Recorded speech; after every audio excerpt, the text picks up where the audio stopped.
Pro wrestling is an endlessly fascinating and unregulated travelling circus. It stars men and women who can't watch TV from a normal angle, features matches where the objective is to not get devoured by piranhas or set on fire, but forget on screen it's an even more deranged business behind the curtain. I'm Sai for What Culture Wrestling, and these are 10 stories that prove wrestling is the wildest industry ever. Number 10. The WWE is ran by an entity more toddler than man. There are brass-necked hacks and merciless psychopaths in every corridor of power. It's not unusual for such men to rank highly across every pocket of capitalist society. But the man who has or had monopolized professional wrestling, however, is a level beyond. Vince McMahon literally has more in common with a toddler than a grown adult human being. Wrestling is the wildest industry ever because much of it is controlled by Boss Baby. Vince McMahon is wildly temperamental and will change his mind on the most drastic and sudden of whims. Vince McMahon throws the pal out with the pram and blows gaskets like, yes, a big baby. Vince McMahon's mood is dictated by his level of hunger. When Vince McMahon satisfies his hunger, he reportedly does so by forcing dry food down his gullet with the lubrication of tomato ketchup, which is how many long-suffering parents convince their literal children to eat. Much like the underdeveloped mind of youngsters, Vince thinks toilet humour is hysterical. Like kids, Vince despises sleep. Vince McMahon will scream and holler and whine not fair when people do the exact same naughty things that he has done. Vince McMahon gets bored of his toys even though he really wanted to play with them just moments before. In short, Vince McMahon is a child in a suit. Number 9. The Ultimate Warrior does not simply eat food. Of course, wrestlers are phenomenally eccentric. They willingly bump for a living, and there aren't many careers out there that are more likely to give you head trauma. They, in the 1980s era of national TV stardom, outpartied rock stars with their rampant use of recreational drugs. They existed in a scantily clad fantasy land in which they, by often refusing to accept the scripted finishes of the author, quite literally lost the plot. But they're not Hollywood eccentric, are they? They don't not wash, they don't wear wigs despite having full heads of hair, they don't perform week-long publicity stunts in which they push their art in museum residences. They are more wild and reckless than strange in performative terms or otherwise. Hollywood and pop music have that genre of out there behaviour on lock, except they don't. The Ultimate Warrior had a certain phrase when asked for his thoughts on systematic wealth inequality and the sad struggles of marginalised communities. That's the way, insert grunting and snorting, the cookie crumbles, honey. But this phrase, when he uttered it, delighted him into indulging his strange eccentricity. Warrior, because he had to maintain his big straight muscles, didn't eat the cookies he wanted to, but rather crumpled them in his hands to release their aroma. You're weird. You're just weird. Number 8. The fact that fake fighters are harder than real fighters. Wrestling is an oxymoron of a business by definition. The matches are predetermined, but they cause such debilitating pain that masking it has over the years manifested in several unimaginable tragedies. The era of Enochiism might disprove the following, but to further that point of bonkers line blurring, the apparent fake fighters of a certain era were as tough or tougher than any legitimate combat athlete. Even the toughest pro wrestlers would struggle to defeat disciplined specialists under their rules. But the likes of Rick Rude and Haku were as tough as the physical form gets on the evidence of two specific stories. Rick Rude, muscled and mustachioed as he was also hard as nails. He demonstrated this toughness when questioned by a bouncer over the legitimacy of wrestling by knocking him clean out with his weak hand, which was broken with a slap.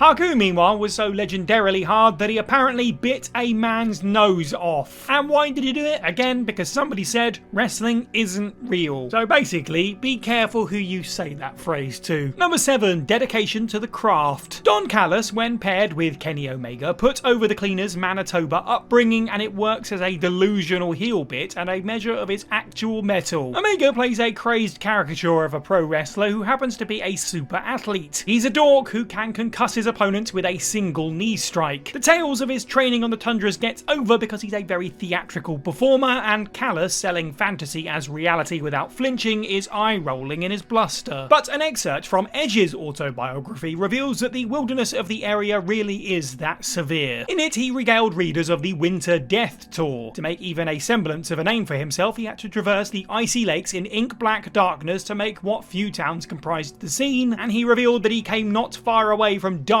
purely to work a tiny gig somewhere. Alongside Christian, Rhino and a few others, with Pantera blaring through the speakers to stave off exhaustion, the group almost made it driving across what apparently turned out to be a lake before a football field-sized hole of water appeared in front of them. Edge handed handed the keys to an intrepid passenger who, not caring that the foot-high water might have got deeper, drove the wrestlers across. Many artists eat crow and face rejection before getting signed. Edge, Christian and Rhino effectively risked death. Number 6. The Arn Anderson vs Sid Scissors death match. Workplaces across the world are brimming with rivalries. There's more long-term storytelling in a typical office than on WWE Raw. It's a natural thing to happen. You don't choose your workmates. You don't choose to spend most of your time with that idiot who pretends not to hear the phone because they won't do their job and thinks that you should do it. As with everything else, this is intensified in the wrestling arena. In the ordinary workplace, these feuds are rarely settled. Lingering, ever-present resentment that results in some muttered FUs here and some bitching there when Debbie does her third T-round skive in the space of an hour. In wrestling, they simply stab one another with scissors in an ostensible fight to the death. In Blackburn, England, a drunk Arn Anderson overheard a equally drunk Psycho Sid answer his question, "Why aren't we drawing anymore?" with, "Because there's an old man in Ric Flair who needs to get the hell out of the way." Arn defended his friend with a pair of scissors, which changed hands at various points as they stabbed one another in a fight to the death that mercifully went to a non-finish. This hallway fight didn't break the Muta scale, it broke the Shining scale. Still probably a better cinematic match than WWE's 2020 output, hey. Number 5. New Jack's in-ring assaults. In Hollywood, fascinating tales of conflict arise from the sets of certain movies. Christian Bale's furious, foul-mouthed rant on the set of Terminator Salvation is a famous example for its meme-friendly charisma. And actually, it was a pretty good heel promo, but that's all it was, a heel promo. He didn't actually fulfill his threat to kick the guy's ass or trash his lights. Several actors are great promos. "I cannot sanction your buffoonery" is what Tommy Lee Jones once said to Jim Carrey, and it belongs on a t-shirt. But again, it was just another promo. Your average Hollywood stars just throw petulance at one another from their trailers as they sip goat's blood or whatever it is these lunatics do these days. When accusations of unprofessionalism arise in the wrestling ring, certain independent contractors instead opt for violent assault. The late New Jack infamously battered and effectively knifed Mass Transit for pretending he knew how to work and dictating the terms of their match. New Jack also actually stabbed Hunter Red in retaliation for throwing a few potatoes at him. New Jack, and the veracity of this one is more debatable, attempted to throw Vic Grimes to his death by overshooting his trajectory. New Jack's equivalent to Christian Bale's "Do you want me to trash your lights?" is "Do you want me to trash your arteries?" Number 4. The plane ride from hell. Hey, it's the plane ride from hell. All of your favourite 90s wrestlers getting blitzed in a mile-high banter festival. Except not really. The plane ride from hell's sheer lurid fascination has been confused for entertainment for too long. It's certainly a wild tale, the likes of which a screenwriter might have pitched on a premise first, plot second basis. Several booze-addled wrestlers take their travelling circus to the zoo in the skies. In reality, these were troubled men deep into the grim twilight of their fading careers, manifesting their addictions in one concentrated, heightened and lawless zone. Returning from a United Kingdom pay-per-view, which was long considered a glorified holiday by the roster, the wrestlers accessed an open bar on a long, ill-fated trip back across the Atlantic. Mr. Perfect and Brock Lesnar had a shoot takedown contest as Scott Hall sprayed everybody in sight with shaving foam. The chaotic atmosphere descending, Ric Flair allegedly sexually assaulted a stewardess. Witnesses X-Pac and Just Incredible have revealed that he certainly flaunted certain parts of his body around the aisleway. Goldust channeled his various traumas into a serenation for ex-wife Terry Runnels. Scott Hall, deep in his hole, slouched into a stupor so heavy several people thought that he had died. These were desperate, ill, entitled men at this point in their lives. The fact that they were borderline unconscious is a small mercy. Then again, X-Pac chopping off Michael Hayes' ponytails, pretty funny at least. Number 3, the Steiner Brothers play Mad Max on the road. The travelling entertainment industry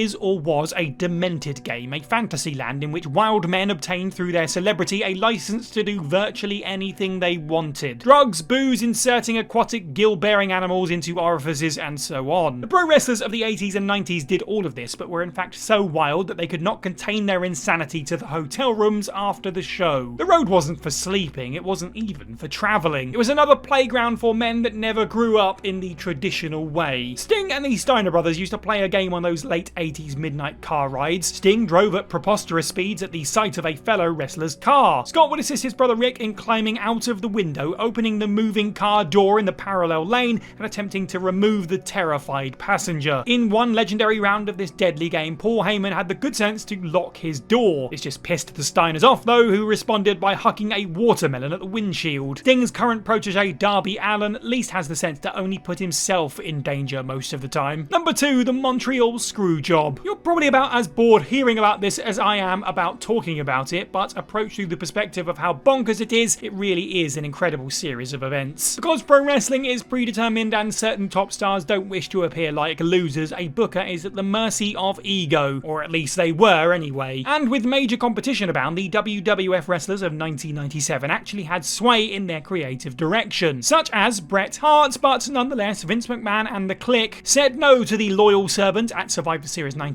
after Shawn Michaels broke etiquette and broke it badly. Michaels was prioritised ahead of Hart in Vince's heart, even though he didn't draw a dime in 1996. And so, when both of them refused to lose to each other in a convoluted scheme that Vince Russo might have penned in 1998, Hart was screwed out of the world title live on pay-per-view. This just doesn't happen in any other walk of life. Hart couldn't exactly be recast like an unruly actor that nobody wanted on the set anymore. Nobody could ever lace his boots. I mean, Triple H could maybe have worn pink and dyed his hair black, but he would have done a less convincing job than Glenn Jacobs did as Diesel. And number one, the show must go on. In any other walk of life, if somebody dies, the workplace gets shut down for at least the day. There are a few notable historic exceptions, as Dave Meltzer pointed out in his incredible May 31st, 1999 Wrestling Observer newsletter write-up. The 72 Olympic Games were ordered to continue by Avery Brundage following the Munich massacre. This should have acted as a rule-proving exception on May 23rd, 1999. It did not. Owen Hart was killed after he slipped out of the shoddy and unfit harness that was to lower him to the ring ahead of his parody entrance at Over the Edge. After the WWF dismissed expert opinion, he fell at a rapid, fatal speed headfirst onto a turnbuckle and was killed instantly. After paramedics failed to resuscitate him, his body was removed from the ring, and he was pronounced dead 33 minutes afterwards. The faintest signs of pulseless electrical activity convinced the medical staff at Kansas City Truman Medical Center that a further resuscitation attempt was not in vain. It was. The man was dead. The man, more accurately, had been killed. The show still went on. At the time, some people understood the WWF's position. They had an awful decision to make immediately, and they made a terrible one. But isn't that more awful? Isn't it so unconscionable that, under the instinct that forms our inherent moral core, Vince McMahon proceeded with the show? Isn't it somehow more disgusting that he claimed that that's what Owen would have wanted? And that's the list. Let us know what you thought of this video down in the comments below. What crazy thing about wrestling's proved to you that it's the wildest industry in the world? Don't forget to like this video, subscribe, head over to whatculture.com for more content every day. I've been Si for What Culture, and have a good week.